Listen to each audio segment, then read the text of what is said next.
اعوذ باللہ من الشیطان الرجیم بسم اللہ الرحمن الرحیم سورۃ القصص بسم اللہ الرحمن الرحیم۔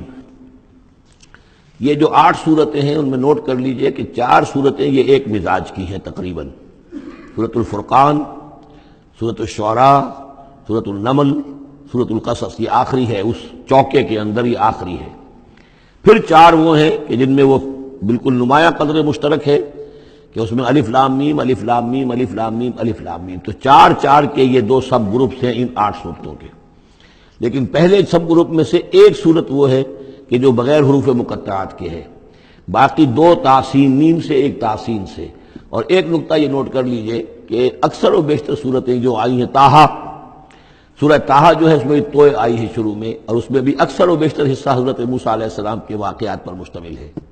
یہ تاسین میم تاسین، ان میں بھی آپ نے حضرت موسیٰ کا ذکر جو ہے ہر صورت کے اندر موجود ہے۔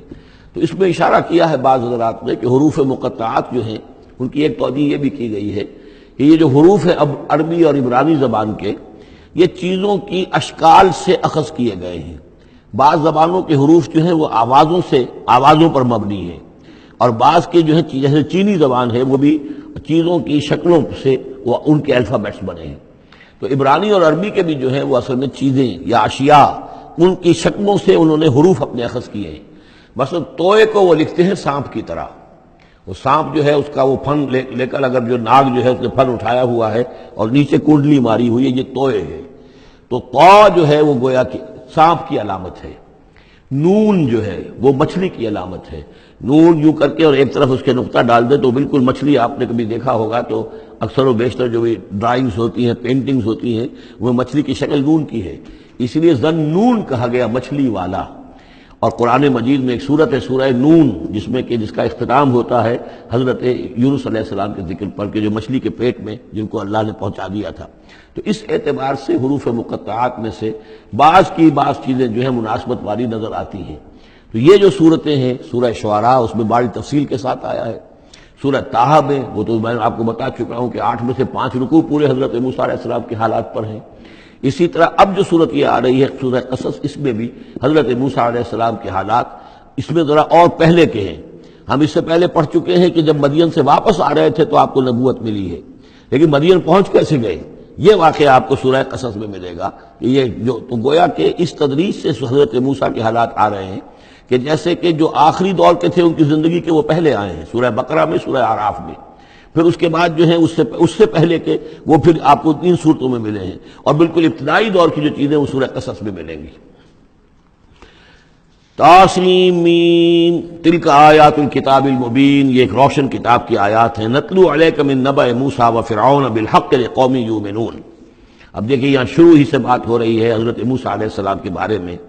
ہم سناتے ہیں آپ کو کچھ احوال موسیٰ کے اور فرعون کے، بالحق، حق کے ساتھ، لقوم یؤمنون، ان لوگوں کے لیے جو ایمان لاتے ہیں یا ایمان لائیں یا ایمان والے ہیں۔ ان فرعون علا فی الارض، یقیناً فرعون نے بہت سرکشی کی تھی زمین میں، بہت ادھم مچایا تھا۔ وجعل اہلہا شیعا، اور زمین میں بسنے والوں کو اس نے طبقات میں یا گروہوں میں تقسیم کر دیا تھا، حاکم اور محکوم۔ ایک قوم جو ہے قبطی وہ حاکم تھی اور بنی اسرائیل محکوم۔ یستضعف طائفۃ منہم، اس نے دبایا ہوا تھا نیچے ایک گروہ کو، بنی اسرائیل کو دبایا ہوا تھا اور شدید ان کے اوپر جو ہے سختیاں ہو رہی تھیں۔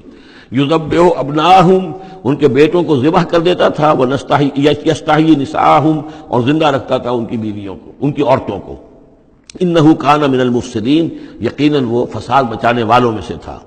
وَنُرِيدُ أَن نَّمُنَّ عَلَى الَّذِينَ اسْتُضْعِفُوا، اور ہم نے یہ ارادہ کیا کہ ہم احسان کریں ان پر کہ جو دبا لیے گئے ہیں، جنہیں ستایا جا رہا ہے، دبایا جا رہا ہے، پیسا جا رہا ہے، جن پر ظلم ہو رہا ہے، ہم ان پر احسان فرمائیں۔ فی الارض، زمین میں، وَنَجْعَلَهُمْ أَئِمَّةً، اور ہم انہی کو امام بنائیں، اب ان کو دنیا میں طاقت دیں، سربلندی دیں۔ وَنَجْعَلَهُمُ الْوَارِثِينَ، اور انہی کو ہم وارث بنا دیں۔ وَنُمَكِّنَ لَهُمْ فِي الْأَرْضِ، اور ان کو زمین میں تمکن عطا کریں۔ وَنُرِيَ فِرْعَوْنَ وَحَامَانَ وَجُنُودَهُمَا مِنْهُمْ مَا كَانُوا يَحْذَرُونَ، اور دکھا دیں فرعون کو بھی اور حامان کو بھی، حامان ان کا وزیر تھا، اور فرعون کو اور حامان کو، وجنودہما، اور ان دونوں کے لشکروں کو، منہم ما کانوا یحذرون، جس چیز سے وہ ڈرتے تھے۔ اب ما کانوا یحزنون میں ایک تو کچھ روایات ہیں جو ہماری تفسیری جو روایات ہیں ان میں کثرت سے آ گئی ہیں، اور وہ یہ ہے کہ خواب دیکھا تھا اس نے کہ اسرائیلیوں میں ایک بیٹا پیدا ہوا ہے، فرعون نے خواب دیکھا تھا کہ جو تمہاری مملکت کو برباد کر دے گا، تمہیں ختم کر دے گا۔ اسی خواب کے بعد اس نے، جیسے کہ حضرت مسیح کے بارے میں انجیل میں یہ ہے صراحت کے ساتھ، اور اس کے بعد جو ہے وہ وہاں پہ جو بھی نوزائیدہ بچہ تھا اس کو قتل کرنے کا معاملہ شروع ہو گیا تھا۔ یہی معاملہ کہتے ہیں، لیکن قرآن میں بھی اس کا ذکر نہیں ہے اور تورات میں بھی ذکر نہیں ہے، البتہ تالمود میں اس کا ذکر موجود ہے، اور تالمود سے پھر یہ روایات جو ہیں ہماری تفسیری روایات کے اندر آ گئی ہیں۔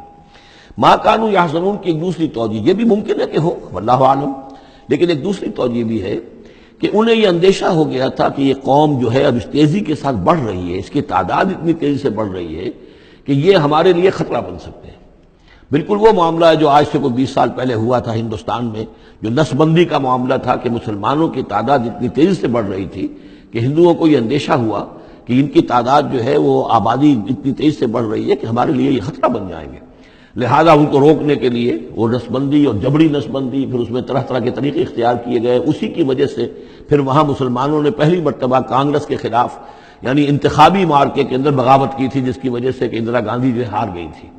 تو یہ معاملہ جو ہے محسوس ہوتا ہے کہ وہاں یہ محسوس کیا جا رہا تھا کہ یہ جس تیزی کے ساتھ ان کی افزائش نسل ہو رہی ہے یہ ہمارے لیے خطرہ بن سکتے ہیں۔ یہ وجہ ہے کہ ان کے بچوں کو جو نرینہ اولاد ہے انہیں قتل کیا جا رہا تھا۔